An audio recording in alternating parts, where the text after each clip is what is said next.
नमस्कार मेरे प्यारे साथियों, मैं अनमोल वालियान आप सभी का आपके अपने चैनल वाणी कंसेप्ट क्लासेस में हार्दिक स्वागत करता हूं। जैसे हमारी पॉलिटी क्लास चल रही थी और पॉलिटी में हमने अपनी प्रस्तावना को क्या कर लिया था, समाप्त कर लिया था।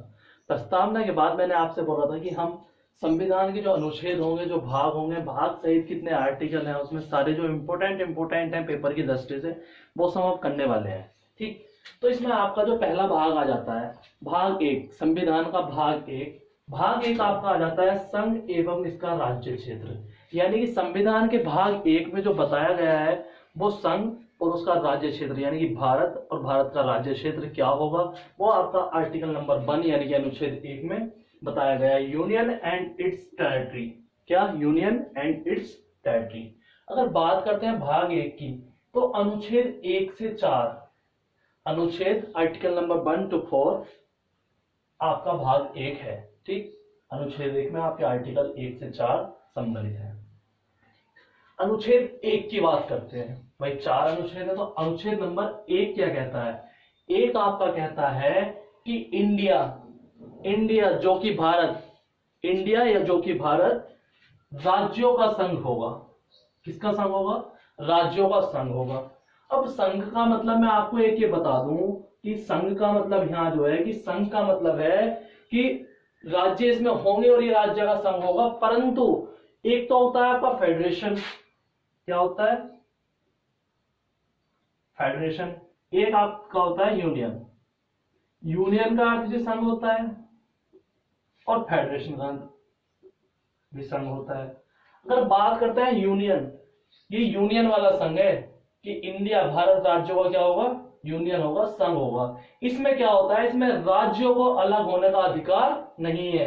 राज्यों को अलग होने का अधिकार नहीं है किसमें? यूनियन वाले संघ में। जबकि फेडरेशन में ऐसा नहीं है, फेडरेशन में राज्य क्या हो सकते हैं? राज्यों को अलग होने का अधिकार है। ठीक है, तो ये ध्यान रखना, ये संघ जो है ये यूनियन वाला संघ है। इंग्लिश में अगर आपको मिलता है तो यूनियन पे आप टिक करेंगे, ना कि फेडरेशन। फेडरेशन वाला संघ जो है उसमें राज्यों को अलग होने का अधिकार है, परंतु जो भारत में जो राज्यों का संघ होगा उसमें राज्यों को राष्ट्र से अलग होने का अधिकार नहीं है। क्या नहीं है? राष्ट्र को अलग होने का अधिकार नहीं है राज्यों को राष्ट्र से। ठीक है, अनुच्छेद 1 में आपकी तीन प्रकार से इसको वर्गीकृत किया गया है। ठीक, पहला कौन सा? राज्यों के क्षेत्र, यानी कि जो राज्यों के क्षेत्र होंगे वे इसमें सम्मिलित होंगे। किसमें? अनुच्छेद 1 में। संघ क्षेत्र को आप कह सकते हैं और क्या? यूनियन टेरिटरीज या फिर केंद्र शासित प्रदेश। क्या? केंद्र शासित प्रदेश। ठीक, और तीसरा आपका हो जाता है ऐसे क्षेत्र जिन्हें किसी भी समय भारत द्वारा अधिग्रहित किया जा सकता है। यानी कि ऐसे क्षेत्र भी अनुच्छेद 1 में शामिल होंगे जिन्हें भारत सरकार किसी भी समय क्या कर सकती है? अधिग्रहित कर सकती है, यानी कि भारत में मिला सकती है।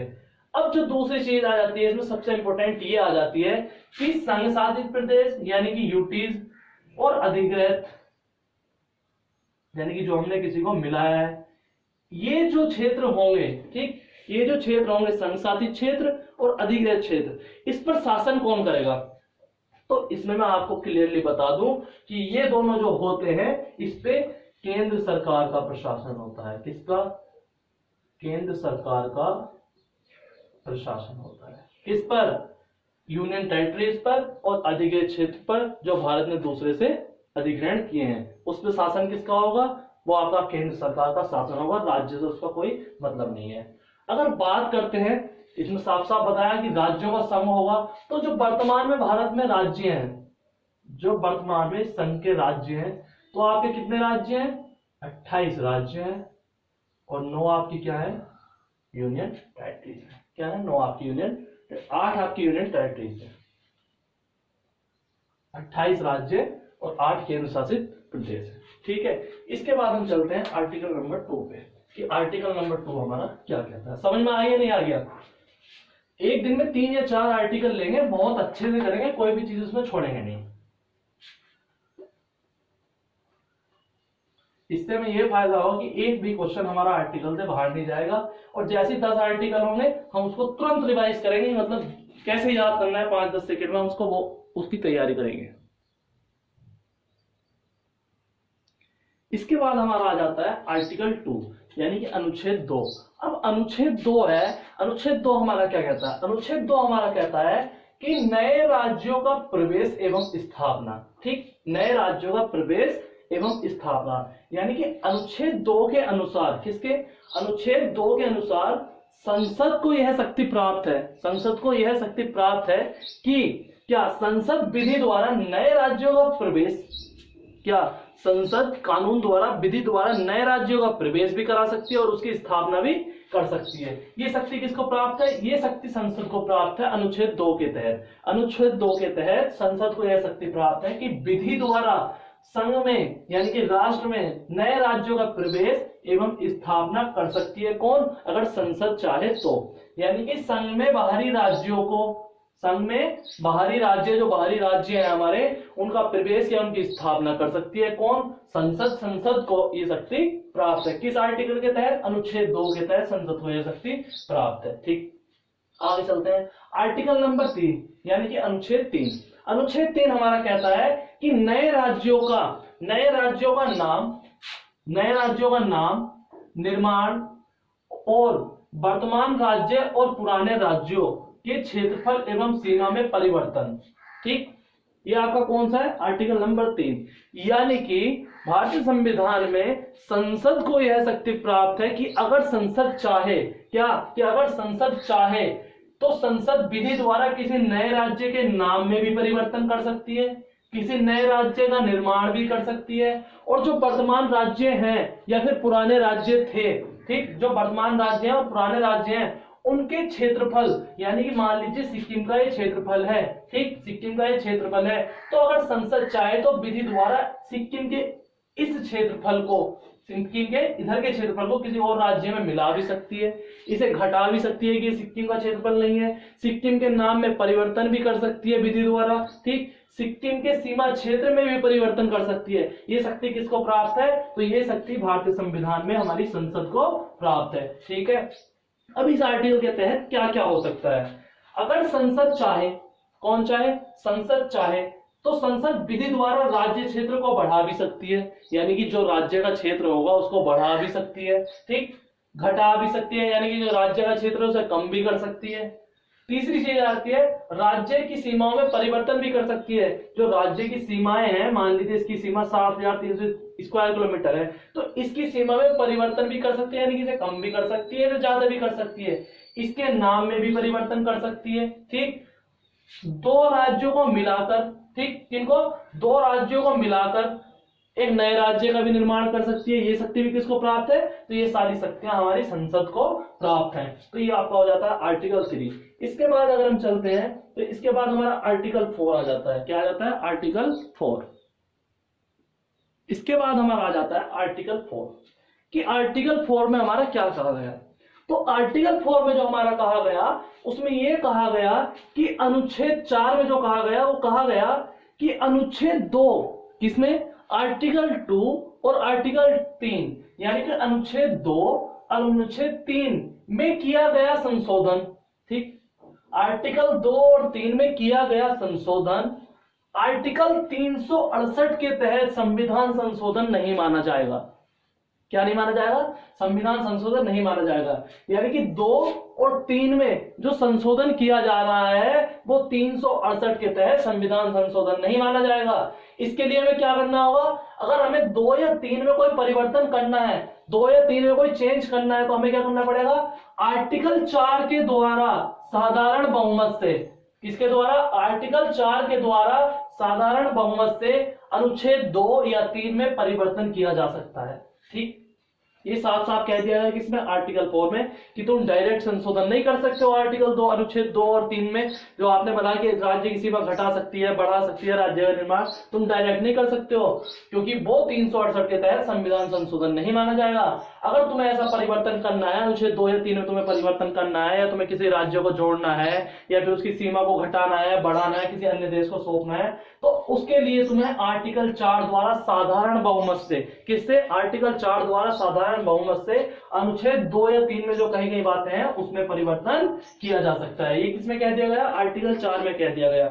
एक आपका बहुत इंपॉर्टेंट केस है इसमें आर्टिकल 4 से रिलेटेड, वो आपका है बैरूबाड़ी यूनियन 1960, यानी कि बैरूबाड़ी संघ मामला 1960, बैरूबाड़ी वेस्ट बंगाल मामला 1960। इस बाद में यानी कि इस केस में सुप्रीम कोर्ट ने क्या कहा था, इसमें इसका कुछ भाग था जो पाकिस्तान के और इसके बीच में विवादित था, वो पाकिस्तान को हस्तांतरित करना था, ठीक।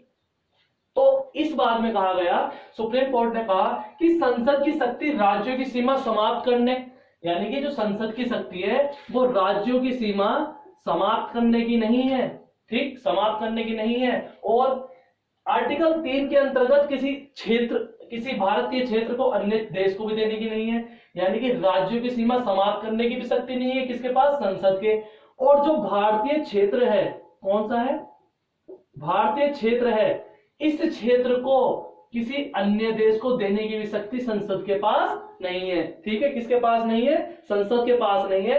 अगर तुम्हें राज्यों की सीमा समाप्त करनी है या भारतीय राज्य के क्षेत्र को किसी अन्य देश को देना है तो उसके लिए तुम्हें क्या करना होगा, यह कार्य 368 में संशोधन करके ही किया जा सकता है, यानी कि आर्टिकल 368 अनुच्छेद 368 में संशोधन करने के बाद ही तुम किसी राज्य की सीमा को समाप्त कर सकते हो, या फिर भारतीय राज्य की सीमा, भारतीय क्षेत्र, किसी भारतीय क्षेत्र को किसे दे सकते हो, अन्य देश को दे सकते हो। ये दोनों शक्ति आपकी संसद को प्रदान नहीं है। तो आपसे पूछेगा कि बैरूबाड़ी संघ मामला किस अनुच्छेद से संबंधित है, तो आपका अनुच्छेद 4 से संबंधित है, जिसमें कहा गया है कि आर्टिकल 2 तथा 3 में किया गया संशोधन अनुच्छेद 368 के तहत संविधान संशोधन नहीं माना जाएगा।